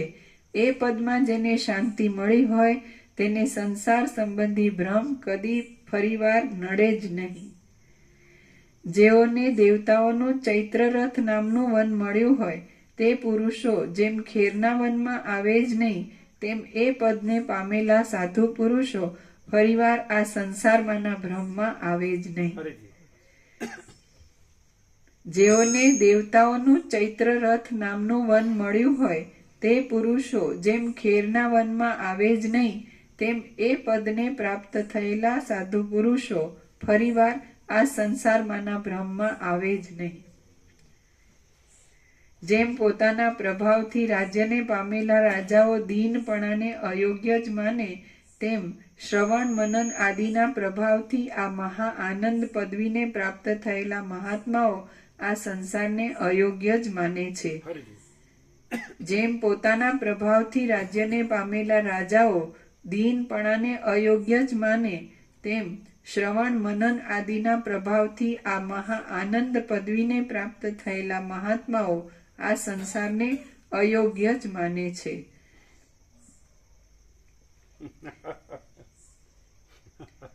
બોધ પામેલું અને નિર્વિકલ્પ સમાધિમાં શાંત થયેલું ચિત્ત બીજા લોકોના મોટા પ્રયત્નથી જ જાગ્રત દશાને પ્રાપ્ત થાય છે અને કોઈ સમયે તે દશાને પ્રાપ્ત નથી પણ થતું.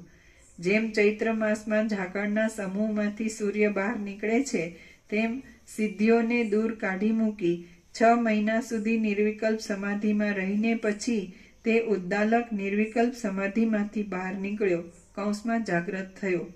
હવે જાગ્રત થયેલા તે ઉદ્દાલકે પાછી તેની તે ઉત્તમ તેજવાળી, પ્રણામ કરવામાં તત્પર થયેલી, ચંદ્રના બિંબ સરખા સુંદર શરીરોવાળી અને જેઓના ભ્રમરો તથા ચામરો મંદારના પુષ્પોના ધોળા પરાગોથી વ્યાપ્ત થઈ રહ્યા હતા એવી અપ્સરાઓને દીઠી અને જેઓની સુંદર પતાકાઓ ચલાયમાન થતી હતી એવા સ્વર્ગલોકના વિમાનોને પણ દીઠા.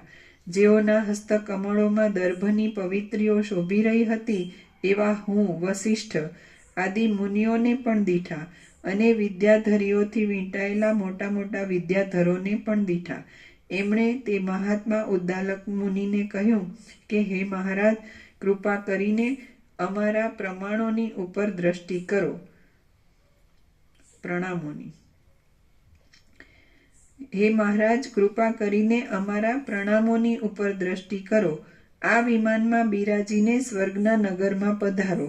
સ્વર્ગલોક જ જગતની સઘળી ભોગ પ્રમાણો પ્રમાણો એટલે વિષયો, ભોગો. દરેક માણસને એનું પ્રમાણ શું? મારી પાસે હું આટલું જાણું છું, આ મારું આટલું ધન છે, એનું પ્રમાણ. પ્રમાણ એટલે એની સ્ટેટ ઓફ કોન્શિયસનેસ. એટલે અમારા પ્રમાણો એટલે અમારા ભોગો. સ્વર્ગમાં તો ભોગો જ હોય, એટલે અમારા ભોગો. પ્રમાણ એટલે તારું પ્રમાણ શું? મારા પાસે આટલા લાખ છે, મારા પાસે આટલા કરોડ છે, મારા પાસે આટલા અરબ છે, તો એનું પ્રમાણ. પ્રમાણ સમજે? એની સ્ટાન્ડર્ડ પ્રમાણ. પ્રમાણ એટલે માપ આવી ગયું ને, કે મારી પાસે આટલા લાખ છે, આટલા કરોડો છે. માપ એટલે કે ભાઈ અમારી પાસે આ બધા ભોગો છે સ્વર્ગના, પ્રમાણો. એ પ્રમાણ, એનું પ્રમાણ. જે પોતાને જેટલો માન્યો હોય એ એનું પ્રમાણ, એ એનું માપ. સમજાય? પ્રણામો નહીં, પ્રમાણો.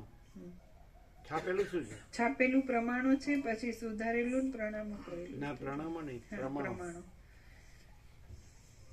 પ્રમાણ કે ભાઈ આ કેટલામાં છે? આપણે ને કે ભાઈ આ માણસ કેટલામાં છે? ભાઈ આ ભણ્યો ગણ્યો છે, અને આ કમાણો છે, અને આ એને આવો સંસાર વ્યવહાર છે, એની પાસે આ બધી પ્રોપર્ટી છે, એટલે એનું પ્રમાણ આવી ગયું. સમજાય છે? એમ કે ભાઈ આ અમુક ક્ષેત્રમાં અમુક પદવાળો, હોદ્દાવાળો માણસ છે, એટલે એનું પ્રમાણ આવી ગયું. એમ પછી કાંઈ નહીં. એટલે સ્વર્ગવાળા પણ એમ કે અમારા પ્રમાણો હમું જુઓ, તમે તપ કર્યું તે અમારા પ્રમાણો ભોગવો. અરે ભાઈ રહેવા દો ને, તો પરપોટા થયા નથી ને ફૂટ્યા નથી.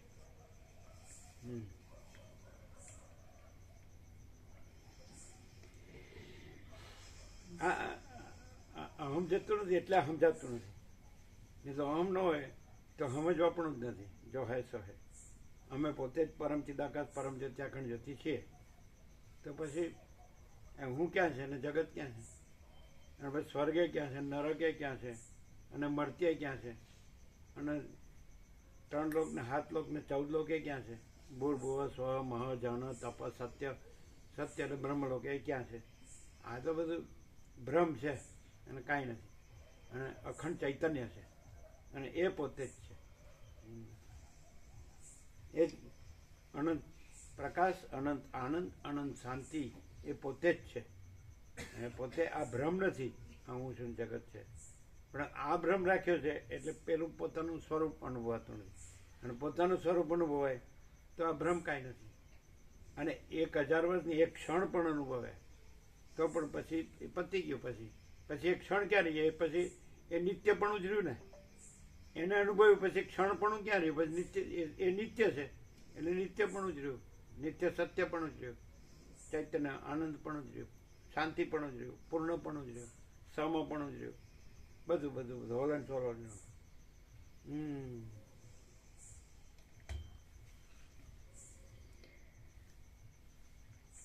જેઓના હસ્તકમળોમાં દર્ભની પવિત્રીઓ શોભી રહી હતી એવા હું વસિષ્ઠ આદિ મુનિઓને પણ દીઠા અને વિદ્યાધરીઓથી વીંટાયેલા મોટા મોટા વિદ્યાધરોને પણ દીઠા. એમણે તે મહાત્મા ઉદ્દાલક મુનિને કહ્યું કે હે મહારાજ, કૃપા કરીને અમારા પ્રમાણોની ઉપર દ્રષ્ટિ કરો. આપ વિમાનમાં બિરાજીને સ્વર્ગના નગરમાં પધારો. સ્વર્ગલોક જ જગતની સઘળી ભોગ સંપત્તિઓની પરાકાષ્ઠા રૂપ છે.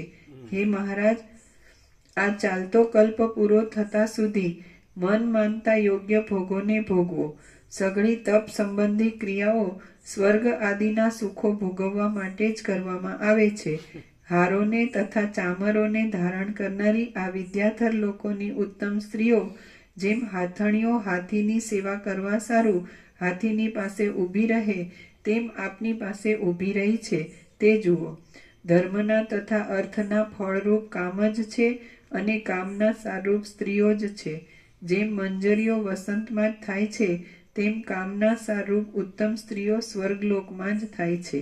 હે રામ, એ અતિથિઓએ એ રીતે કહ્યું છતાં પણ ઉદ્દાલક તે સર્વનું યોગ્ય રીતે પૂજન કરીને કાંઈ સંભ્રમ પામ્યા વિના જ ઊભો રહ્યો. ત્યારે ધીર બુદ્ધિવાળા એ ઉદ્દાલક એ વિભૂતિઓનું ગ્રહણ કે ત્યાગ કાંઈ પણ નહીં કરતા હે સિદ્ધ લોકો પધારો એટલું જ બોલીને પાછો સમાધિ ધરવામાં તત્પર થયો. પછી સ્વધર્મમાં તત્પર રહેનારા અને ભોગોમાં અરુચિવાળા તે ઉદ્દાલકની એટલે પોતે જ પૂર્ણ બ્રહ્મ અનંત તેજગણ અને ચિતગણ પોતામાં કોઈ માયાભ્રમ નથી તો એવા માયાભ્રમને ઈચ્છે. પોતે જ પૂર્ણ બ્રહ્મ અનંત તેજગણ અને ચિતગણ પોતામાં કોઈ પ્રકારનો માયાભ્રમ નથી, ધર્મ મુદ્દલ લેશ માત્ર, તો એવા માયાભ્રમને ઈચ્છે.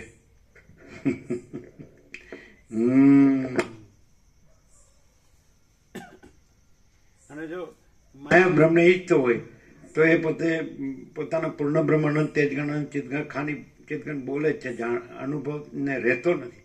રહેલો હોય તો માયાભ્રમને ન ઈચ્છે, માયાભ્રમને ઈચ્છતો હોય તો પોતાના પૂર્ણ બ્રહ્મ રહેલો નથી. No compromise.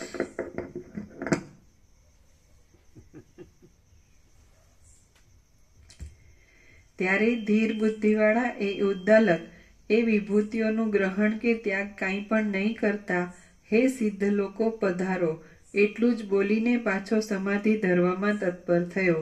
પછી સ્વધર્મમાં તત્પર રહેનારા અને ભોગોમાં અરુચિવાળા તે ઉદ્દાલકની કેટલાક દિવસો સુધી આસક્ત થવાની આશા રાખી. સ્વધર્મ એટલે લોકોમાં કહેવાય હું આ ધર્મ પાડું છું એ નહીં, સ્વસ્વરૂપ. સમજે?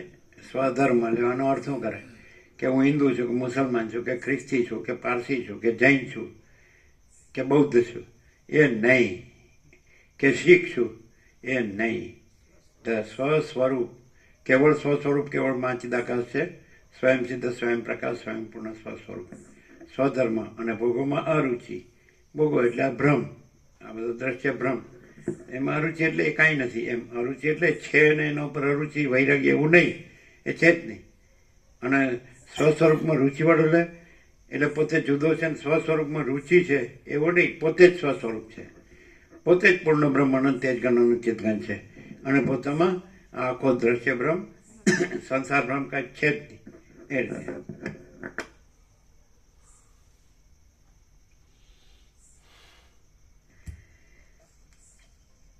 પછી સ્વધર્મમાં તત્પર રહેનારા અને ભોગોમાં અરુચિવાળા તે ઉદ્દાલકની કેટલાક દિવસો સુધી આસક્ત થવાની આશા રાખી અંતે નિષ્ફળ થઈ પ્રણામ આદિ કરીને તે સિદ્ધ લોકો પોતાની મેળે ચાલ્યા ગયા. જીવનમુક્ત થયેલો એ ઉદ્દાલક મુનિ વનોના ભાગોમાં, મુનિઓના આશ્રમોમાં, મેરુ, મંદાર, કૈલાસ જે કેવળ સ્વરૂપ રહેતો હોય એને માયા દેખાતી જ નથી. અને માયા દેખાતી હોય એ કેવળ સ્વરૂપ રહેતો ન હોય. કેવળ સ્વરૂપ રહેતો હોય પોતે જ પરમ ચિદાકાશ પરમ જ્યોતિ અખંડ જ્યોતિ છે તો એને પછી માયા ભ્રાંતિ દેખાય જ નહીં. દ્રશ્ય દ્રષ્ટા દ્રશ્ય કે સાક્ષી સાક્ષી જીવ જગત કે આ બધું ઈશ્વર માયામાન જીવ જગત એ એમાં આકાશ હોય એને પોતામાં દ્રશ્ય દેખાય જ નહીં. સૂર્યપ્રકાશ હોય એને પોતામાં દ્રશ્ય દેખાય જ નહીં. મહાસાગર હોય એને એના પોતામાં પછી ચક્રી તરંગ ફીણ પર પડે દેખાય જ નહીં. ચલન ભ્રાંતિ દેખાય જ નહીં. મહાસાગર પોતામાં મહાસાગર છે, આકાશ પોતામાં આકાશ છે, સૂર્યપ્રકાશ પોતામાં સૂર્યપ્રકાશ છે, એમ ચિદાકાશ પોતામાં ચિદાકાશ છે. અને પોતામાં બીજું નથી એને દેખાય જ નહીં. તો ચિદાકાશ જ રહ્યું છે એટલે બીજું રહ્યું જ નથી. એટલે બીજું દેખાવપણું કે મોહપામપણું સંભવતું જ નથી. એટલે જ્યાં ચિદાકાશ જ રહ્યું છે તો ત્યાં બીજું કંઈ રહ્યું જ નથી. અને જો બીજું કંઈ રહ્યું હોય તો એ મિથ્યા ભ્રમ જ છે, એ કાંઈ છે જ નહીં. એટલે સુખ નથી, શાંતિ નથી, કલ્યાણ નથી. અને કોઈ મિથ્યા ભ્રમ ન રહ્યો હોય તો ચિદાકાશ તો રહ્યું જ છે. એટલે ચિદાકાશ તો પોતે જ છે, પોતે જ ચિદાકાશ છે, પોતે મિથ્યાભ્રમ નથી. એટલે મિથ્યાભ્રમનું દુઃખ એ નથી, અશાંતિ એ નથી. એટલે ખોટું છે. જે લોકો દુઃખને અશાંતિ ભોગવે, અભાવ મટતો નથી, ઈચ્છા પૂરી થતી નથી, તો એ મિથ્યાભ્રમ રાખે છે કે હું આ છું ના જગત છે ને હું છું ને મારું છે. એટલે એને અભાવ મળતો નથી, ઈચ્છા પૂરી થતી નથી, દુઃખ અશાંતિ છે, અકલ્યાણ, એને કાંઈ શાંતિ જ થતી નથી.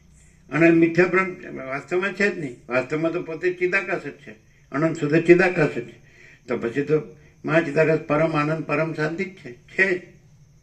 પણ હવે છે એ કરવાનું નથી, પોતે જ છે. નથી કરવાનું નથી, એ છે જ નહીં.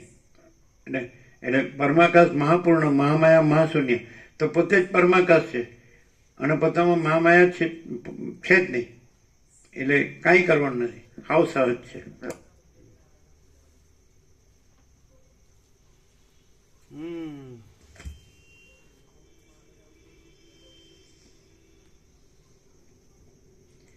જીવન મુક્ત થયેલો એ ઉદ્દાલક મુનિ વનોના ભાગોમાં, મુનિઓના આશ્રમોમાં, મેરુ, મંદાર, કૈલાસ, હિમાલય તથા વિંધ્ય આદિ પર્વતોના શિખરોમાં, દ્વીપોના ઉપવનોમાં, દિશાઓની કુંજોમાં, જંગલોમાં અને બીજા પણ કેટલાય અરણ્યોને લગતા પ્રદેશોમાં જ્યાં સુધી ઈચ્છા હતી ત્યાં સુધી જેમ અનુકૂળ લાગ્યું તેમ વિચર્યો. પરમપદને પ્રાપ્ત થયેલો એ ઉદ્દાલક બ્રાહ્મણ ત્યારથી માંડીને પર્વતોની ગુફાઓમાં ધ્યાનરૂપી લીલા કરવા સારું રહેવા લાગ્યો. નિર્વિકલ્પ સમાધિમાં આસક્ત રહેતો એ ઉદ્દાલક કોઈ સમયે એક દિવસે, કોઈ સમયે મહિને, કોઈ સમયે વર્ષે અને કોઈ સમયે ઘણા વર્ષે પણ જાગ્રત થવા લાગ્યો. પરમ તત્વની સાથે એકપણાને પ્રાપ્ત થયેલો એ ઉદ્દાલક ત્યારથી માંડીને વ્યવહાર કરવાના સમયમાં પણ સમાધિવાળો જ રહેવા લાગ્યો, પણ અજ્ઞાનીની પેઠે વિક્ષેપ પામવા લાગ્યો નહીં. પરમ તત્વની સાથે એકપણાને પ્રાપ્ત થયેલો એ ઉદ્દાલક ત્યારથી માંડીને વ્યવહાર કરવાના સમયમાં પણ સમાધિવાળો જ રહેવા લાગ્યો, પણ અજ્ઞાનીની પેઠે વિક્ષેપ પામવા લાગ્યો નહીં. અંતઃકરણમાં તથા અંતઃકરણની વૃત્તિઓમાં પરોવાયેલ સાક્ષી ચૈતન્યનું વિવેચન કરીને અવલોકન કરવાના દ્રઢ અભ્યાસને લીધે મહાચૈતન્યપણાને પામીને તે ઉદ્દાલક જેમ સૂર્યનું તેજ સર્વ પદાર્થોમાં વિષમ દ્રષ્ટિ વિનાનું જ રહે છે, તેમ સર્વ પદાર્થોમાં વિષમ દ્રષ્ટિ વિનાનો જ રહેવા લાગ્યો. એ ઉદ્દાલક દ્રશ્યનો તથા દ્રશ્યના સંસ્કારનો પણ સર્વથા ઉચ્છેદ થઈ જતા દ્રશ્યોનો પ્રકાશ આપનારા ચૈતન્યપણાના વ્યવહારનો પણ ઉપશમ થવાથી સત્તા સામાન્યપણાને પ્રાપ્ત થઈને ચિત્રમાં આલેખેલા સૂર્યની પેઠે શરીર હોવા છતાં પણ અસ્તથી તથા ઉદયથી રહિત થઈને જ રહ્યો. કૌંસમાં 7મી ભૂમિકાને પ્રાપ્ત થયો. સઘળા વિક્ષેપોનો ઉપશમ થવાથી અને નિરતિશય આનંદરૂપ પરમપદની પ્રાપ્તિથી જેનું ચિત્ત જન્મ તથા મરણ ગલિત થઈ ગયા છે અને જેનો સંદેહરૂપી હિંચકો ક્ષીણ થઈ ગયો છે, એવો એ ઉદ્દાલક શરદ ઋતુના આકાશની પેઠે શાંત, વ્યાપક, ચિત્તથી રહિત, નિર્મળ અને આવરણથી રહિત પરબ્રહ્મરૂપ થયેલા તે શરીરને ધરી રહ્યો. કૌંસમાં ઉદ્દાલકને શરીરની આગવી દશાનું અત્યંત વિસ્મરણ થઈ ગયું અને બ્રહ્મભાવની સ્થિતિ જ પ્રાપ્ત થઈ. શ્રી યોગ વાસિષ્ઠ મહારામાયણમાં ઉપશમ પ્રકરણનો ઉદ્દાલકની સમાધિમાં શાંત સ્થિતિ નામનો સર્ગ 54મો સમાપ્ત. ઓમ ઓમ ઓમ. પ્રસાદ આપી.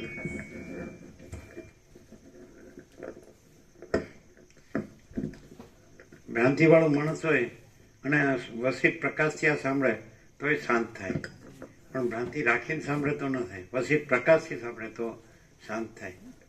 શાંત થાય તો પરમપદ જ છે, કારણ કે બીજું શાંત છે જ નહીં, એ જ પરમ શાંત છે.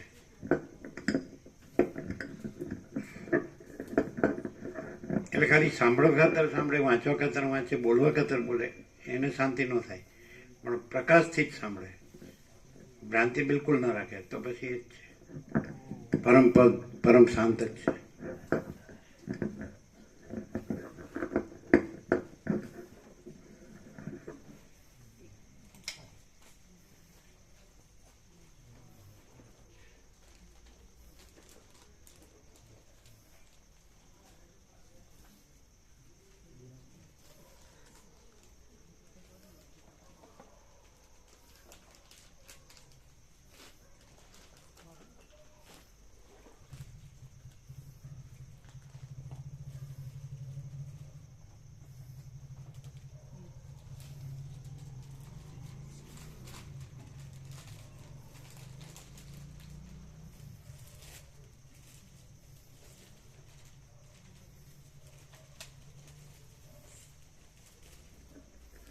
પ્રસિદ્ધ પ્રકાશથી સાંભળે તો આ બધું અનંત પ્રકાશ, અનંત આનંદ, અનંત શાંતિ જ છે.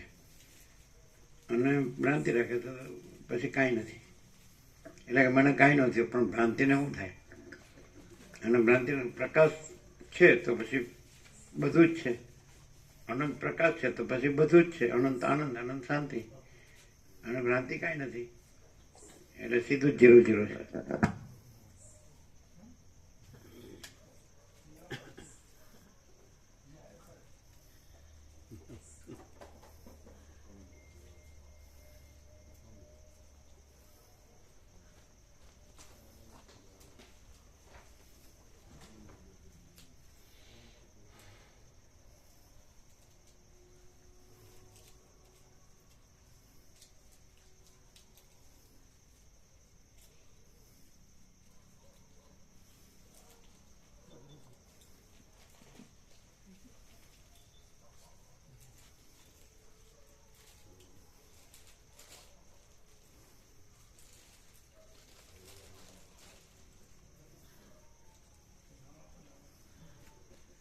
એટલે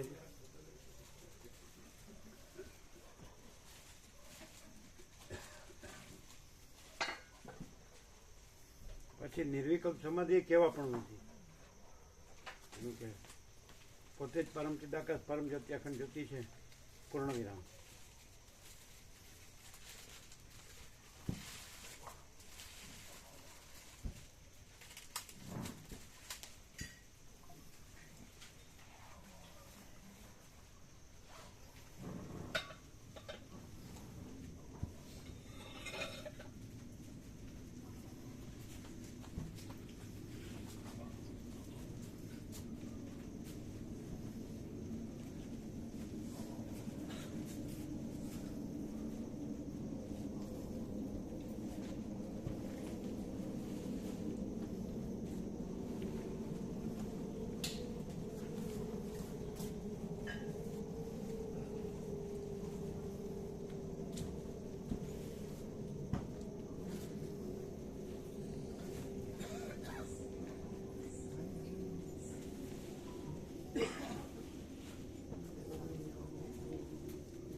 બોલો કેમ છે?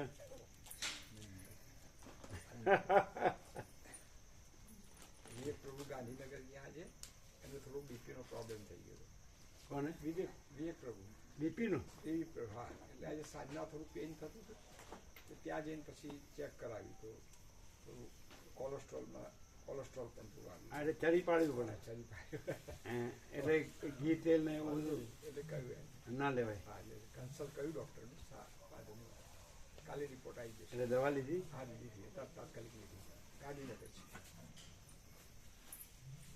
એટલે વધારે તકલીફ નથી? ના ના, કન્સલ્ટ કરી દીધું.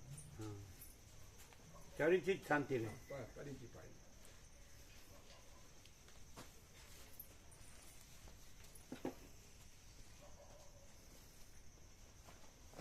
પ્રસાદ લઈ લીધો બધાએ? હે? 6 જણ બાકી હતા. આ તો પતી જાય ને.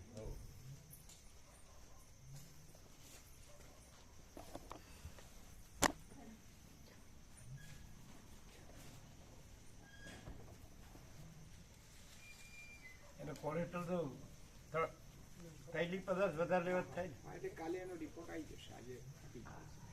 કાલે રિપોર્ટ આવી જશે પછી એને જે કંઈ પણ આવે છે એનો ટ્રીટમેન્ટ આવે આવે છે, છે. કંટ્રોલ થાય. હા થાય. એ તો એમડી છે, એમને આજે બતાવી દીધું સાંજે અને કે report- અનુભવી છે ને. હા, અનુભવી છે. ફેમિલી